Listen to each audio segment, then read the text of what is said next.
Good evening. Making the headlines on Mello TV Evening News at 8. Woman viciously murdered in Greenwich. New banknotes receive positive response. Heroic gesture leaves JDF member dead. 4 police officers accidentally shot by colleagues, Indicom reports. And minister calls for regional integration to address Sargassum bloom. And now the details. Manjula Stewartson, also known as Jula, a 47-year-old resident of Seaview Avenue in Greenwich Town, Kingston 13, was ruthlessly murdered last night. The crime took place at around 8:25 p.m. when a lone gunman entered the premises on foot and unleashed a hail of bullets at the victim. According to witnesses, the assailant approached the deceased, who was sitting among other family members, and immediately opened fire, striking her to the head.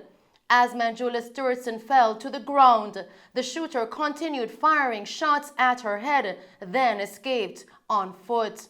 Stewartson was rushed to the Kingston Public Hospital, KPH, where she later succumbed to her injuries. Local law enforcement collected evidence including 7 spent shell casings and 1 blood sample, which will be subjected to forensic analysis. Although statements were recorded from 2 witnesses, fear has gripped the family, leading them to vacate the area.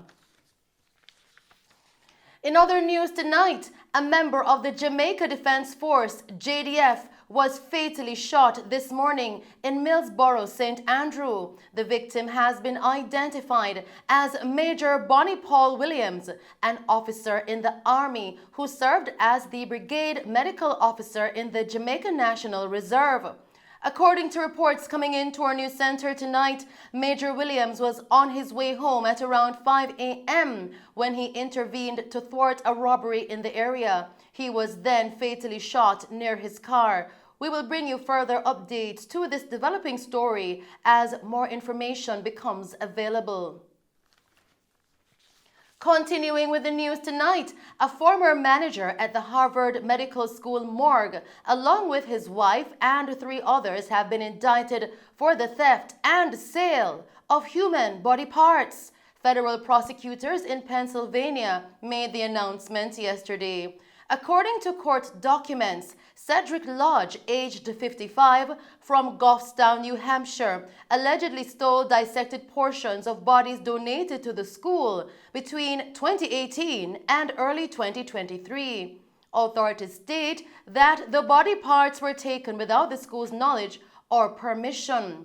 Although the institution is cooperating with the investigation, Lodge is accused of taking the body parts, including heads, brains, skin, and bones, to his home, where he lived with his wife Denise, aged 63.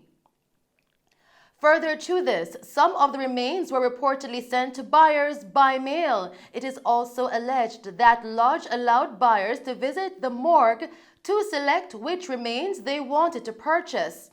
Bodies donated to Harvard Medical School are intended for educational, teaching, or research purposes. They are typically cremated, and the ashes are either returned to the donor's family or buried in a cemetery.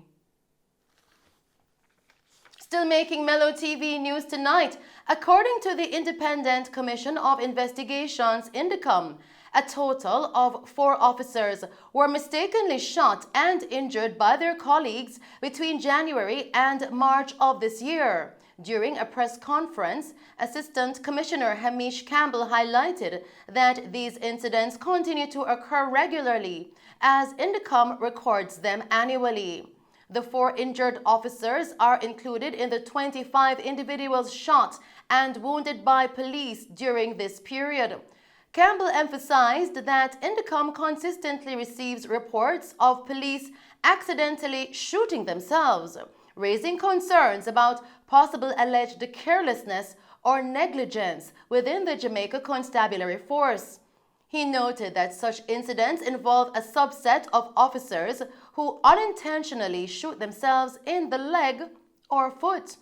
Furthermore, Campbell pointed out that some of the shooting injuries result from the careless actions of fellow officers.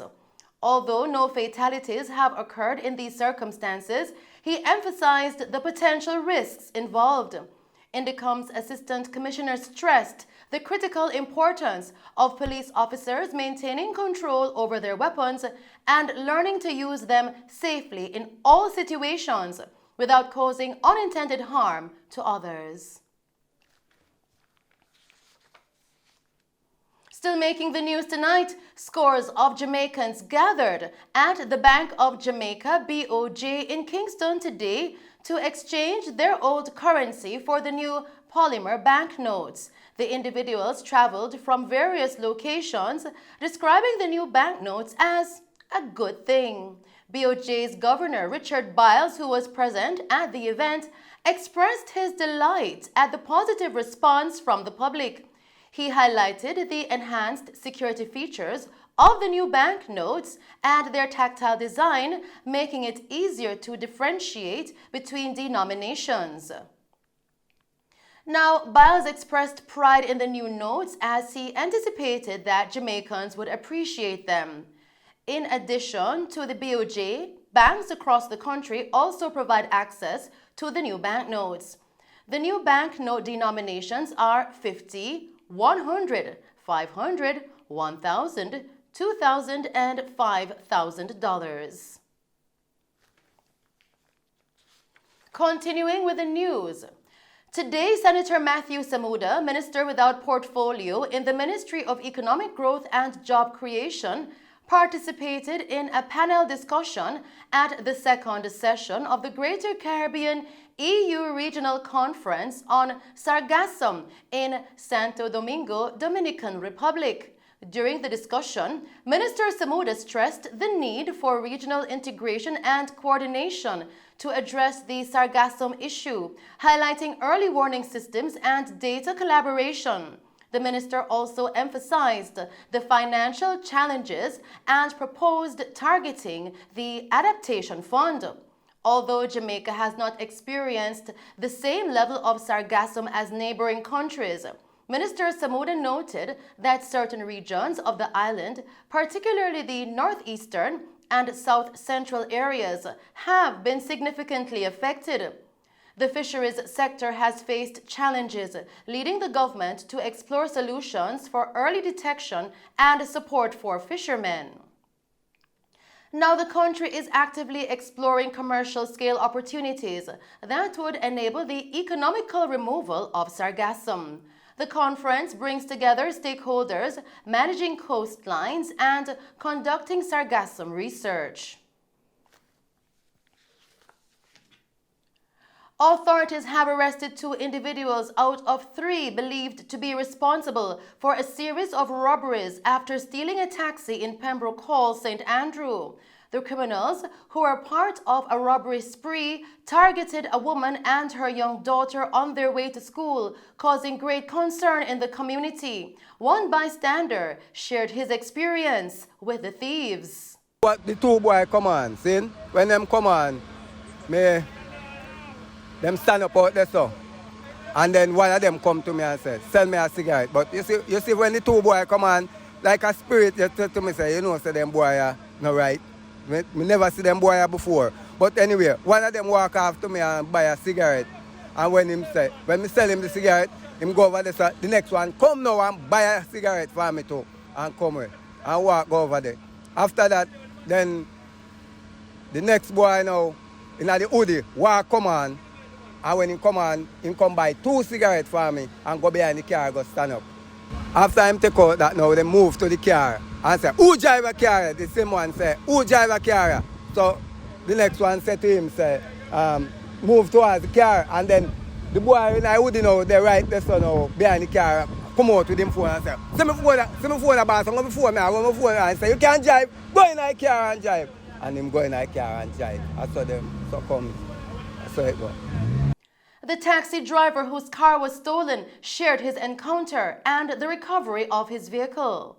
I get up and I look around and see everybody look suspicious. So I just take time and walk up the road, you understand? So You see everybody I take with themselves.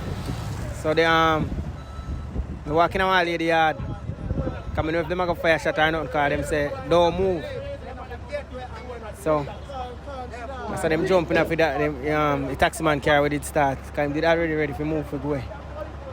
So him nobody turn back to them, him just walk away left the car and them jump in it and drive away.